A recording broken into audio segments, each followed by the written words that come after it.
sini kami akan menjelaskan tentang emulsi seperti definisinya, sifatnya, tipe emulsinya, lalu metode pembuatannya, stabilitas dan kerusakan emulsi, komponen emulsinya, lalu pengujiannya apa saja, serta contoh sediaannya.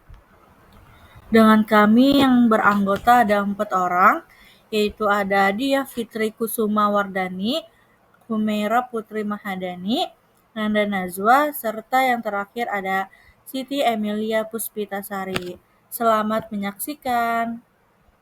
Sediaan emulsi adalah campuran dua cairan yang tidak saling bercampur, di mana satu cairan terdispersi sebagai tetesan kecil di dalam cairan lainnya dengan bantuan zat pengemulsi untuk menstabilkan campuran tersebut.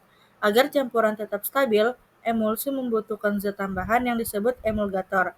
Emulgator berperan penting dalam mencegah koalesensi, yaitu penggabungan partikel-partikel cairan yang dapat merusak kestabilan emulsi. Ada beberapa sifat emulsi seperti stabilitas, ukuran partikel, homogenitas, fase terdispersi, fase kontinu, tipe emulsi, viskositas, dan yang terakhir ada daya sebar dan daya lekat. Dalam suatu emulsi, salah satu fase cair biasanya bersifat polar, sedangkan yang lainnya relatif non-polar. Penentuan tipe emulsi tergantung pada sejumlah faktor. Jika rasio volume fase yang sangat besar atau sangat kecil, maka fase yang memiliki volume lebih kecil seringkali merupakan fase terdispersi. Berdasarkan tipenya, emulsi dibagi menjadi 4, yaitu oil in water, yang dimana fase minyak terdispersi sebagai tetesan dalam keseluruhan fase luar air. Yang kedua ada water in oil, fase air terdispersi sebagai tetesan dalam fase luar minyak. Yang ketiga ada oil in water in oil, tetesan minyak yang terdispersi dalam tetesan air yang kemudian terdispersi dalam fase minyak kontinu. Yang terakhir ada water in oil in water, fase air terdispersi dalam fase air yang mengandung polimer kemudian membentuk emulsi air dalam minyak. Emulsi yang terbentuk kemudian ditambahkan ke fase berair kedua yang mengandung surfaktan dan diaduk terus-menerus untuk membentuk emulsi. Yaitu yang pertama, ada metode GOM kering atau juga dikenal sebagai 4:2:1 metode karena setiap bagian volume minyak, 2 bagian air, dan 1 bagian GOM ditambahkan dalam pembuatan dasar emulsi. Emulsifying agent dicampurkan ke dalam minyak sebelum ditambahkan air. Yang kedua, ada metode GOM basah yang memiliki proporsi sama untuk minyak, air, dan GOM yang digunakan dalam dry GOM method. Tetapi, urutan pencampurannya berbeda. Emulsifying agent ditambahkan ke dalam air di mana dapat terlarut untuk membentuk silago. Kemudian metode botol atau four-based bottle method yang digunakan untuk stabilitas dan kerusakan pada emulsi. Yang pertama ada stabilitas emulsi. Stabilitas emulsi adalah kemampuan suatu sistem emulsi untuk mempertahankan bentuk dan sifat fisiknya selama penyimpanan dan penggunaan. Faktor-faktor yang mempengaruhi stabilitas emulsi meliputi pH, suhu, jenis dan konsentrasi emulgator, serta waktu penyimpanan. Suhu juga berperan penting dalam stabilitas emulsi. Penyimpanan pada suhu ruang selama beberapa minggu dapat menyebabkan perubahan sifat fisik seperti viskositas, pH, dan homogenitas. Selanjutnya ada kerusakan emulsi. Kerusakan emulsi itu dapat terjadi dalam berbagai bentuk, seperti misalnya pemisahan fase, perubahan viskositas, serta degradasi warna dan pH. Faktor-faktor seperti suhu, pH, dan waktu penyimpanan itu menjadi pemicu utama terjadinya ketidakstabilan ini. Komponen emulsi. Yang pertama ada fase terdispersi, yaitu fase internal cairan yang terdispersi dalam bentuk butiran kecil di dalam cairan lain.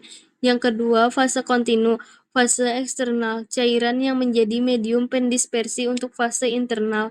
Yang ketiga ada emulgator, dapat berasal dari bahan alami seperti gom arab, teragakan, gelatin, dan kasein maupun sintesis seperti twin dan span. Yang keempat ada untuk komponen tambahan seringkali ditambahkan zat tambahan seperti antioksidan, misalnya BHT, pengawet, pengental, dan penstabil untuk meningkatkan stabilitas dan daya emulsi. Untuk bagian pengujian emosi, di sini ada uji organoleptis yang dilihat menggunakan panca indera untuk melihat warna, bentuk, rasa, dan bau untuk sediaan emulsi. Ada juga uji homogenitas yang dilakukan untuk melihat apakah emulsi tercampur rata atau tidak.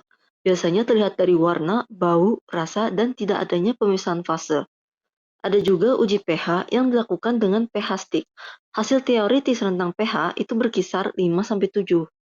Ada juga uji volume terpindahkan yang dilakukan dengan sediaan emulsi yang dituang ke dalam gelas ukur. Volume ideal menurut teoritis itu berkisar pada 95-110%. Dan yang terakhir itu uji tipe emulsi yang dilakukan dengan menambahkan metilen blue. Jika sediaan emulsi tersebut larut dan tidak menggumpal, itu artinya itu tipe emulsi minyak dalam air.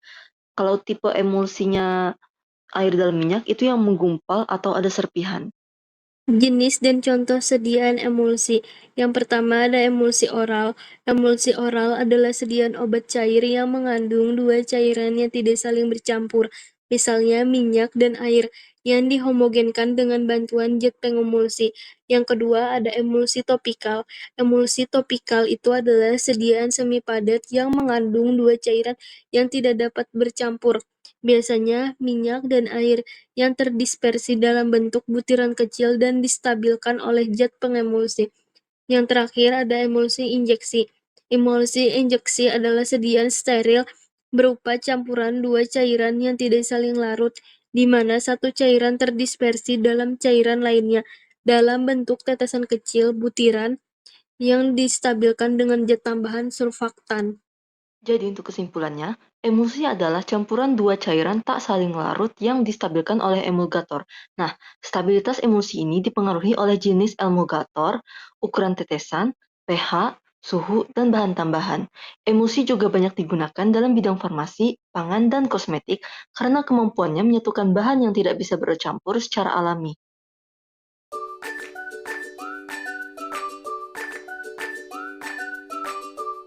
Sekian penjelasan dari kelompok kami. Mohon maaf bila ada kesalahan. Terima kasih atas perhatiannya.